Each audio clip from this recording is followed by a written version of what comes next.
Selamat pagi siswa-siswi kelas 10 Informatika.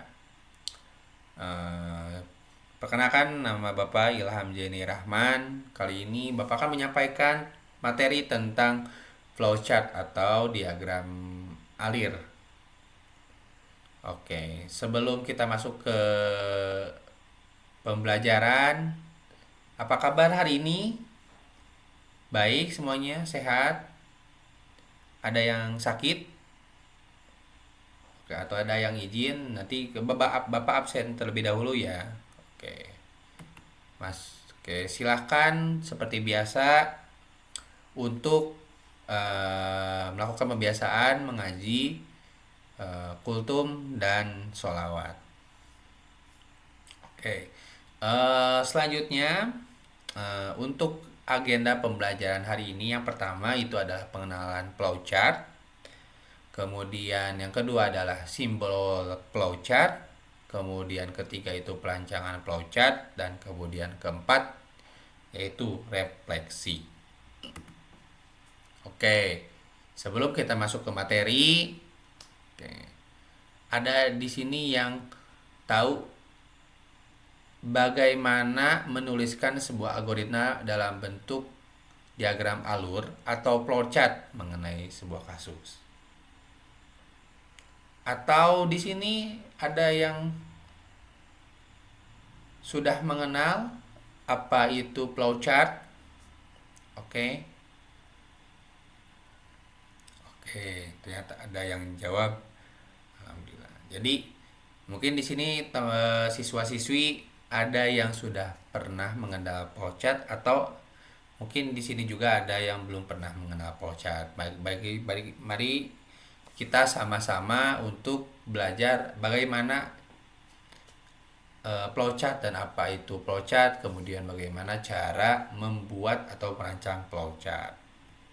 Sebelum itu, tujuan pembelajaran hari ini yaitu untuk peserta didik mampu menuliskan algoritma dalam notasi algoritmik dalam bentuk diagram alir atau flowchart dengan tepat sesuai dengan kasus yang diberikan melalui studi kasus.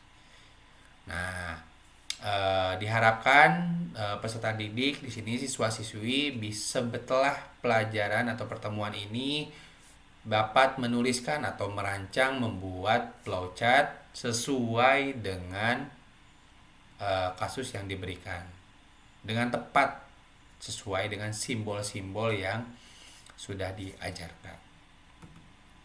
Oke, selanjutnya kita masuk ke program apa itu flowchart. Nah, flowchart adalah program bagan alir yang menggambarkan tentang arus logika dari data yang diproses dalam suatu program dari awal sampai akhir.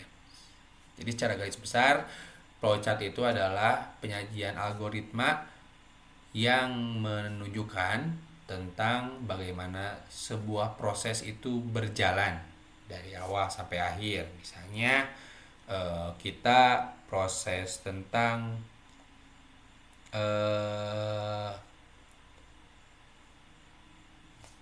pembuatan mie instan yang sesuai, yang dekat dengan kehidupan kita, misalnya pembuatan kopi, atau bagaimana order GoFood di aplikasi Gojek misalnya, atau misalnya bagaimana kita berbelanja check out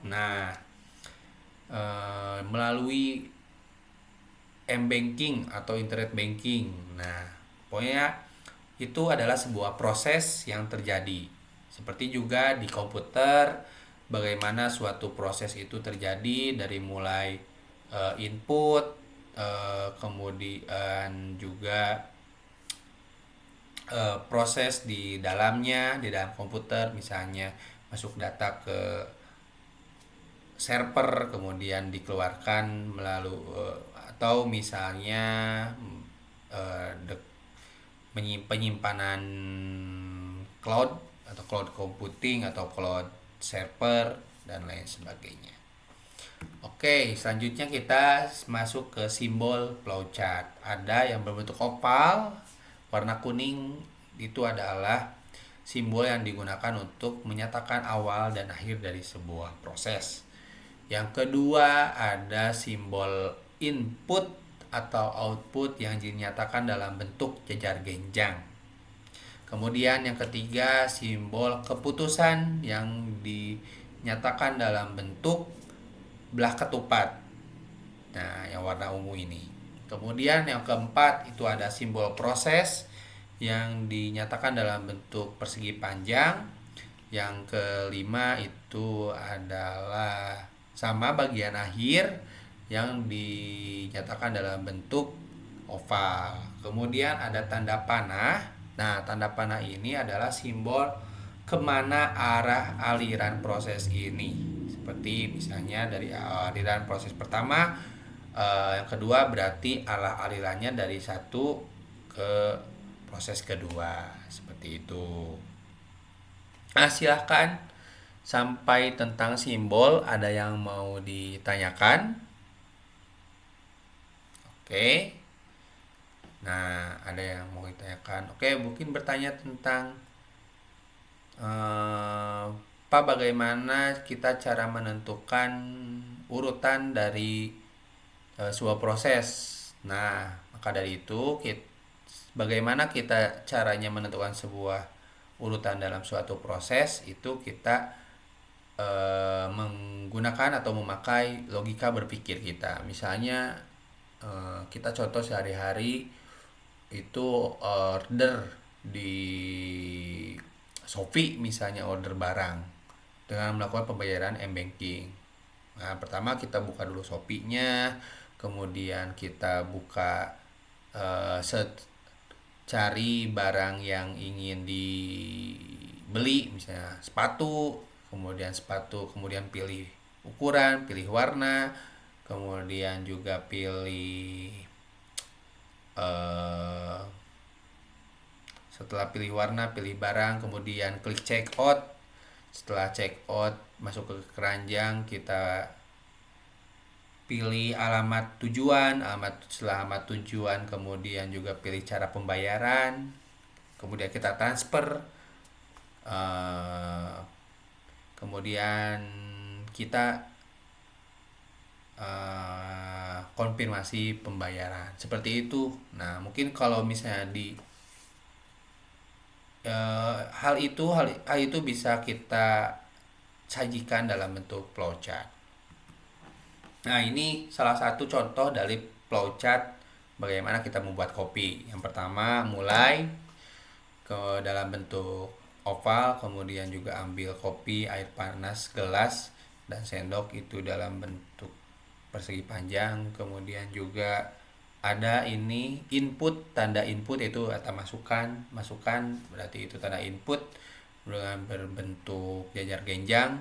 Kemudian juga aduk kopi bentuk persegi panjang, kopi pas. Nah, apabila belum pas berarti kan tidak.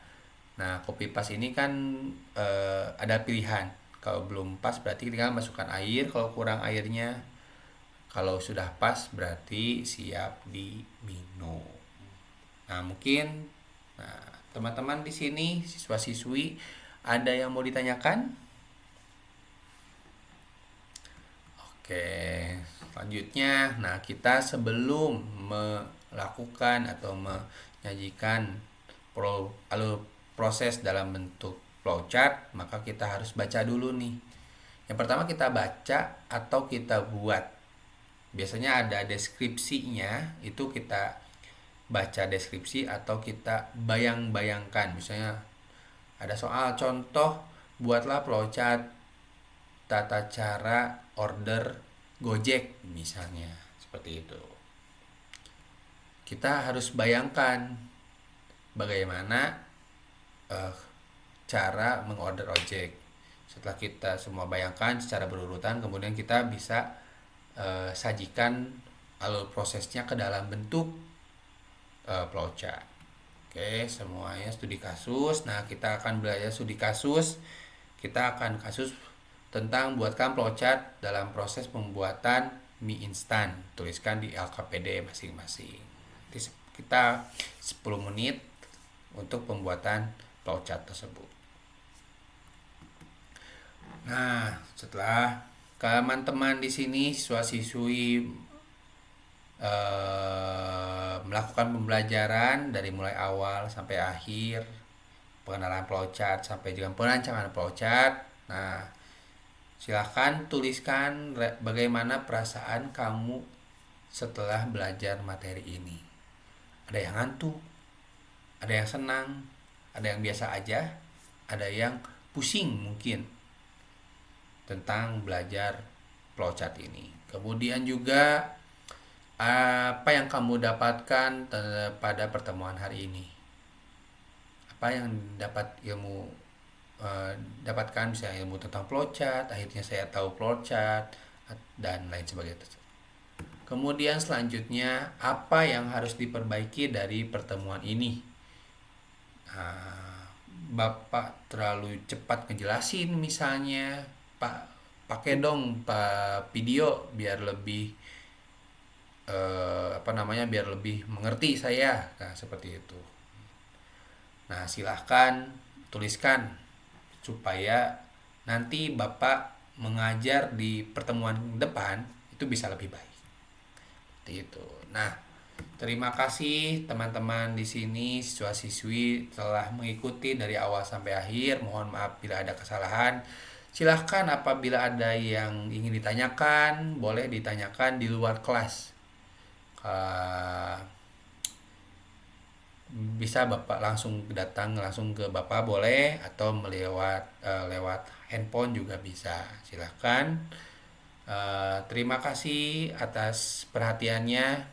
Mohon maaf bila ada kesalahan dari Bapak. Wassalamualaikum warahmatullahi wabarakatuh.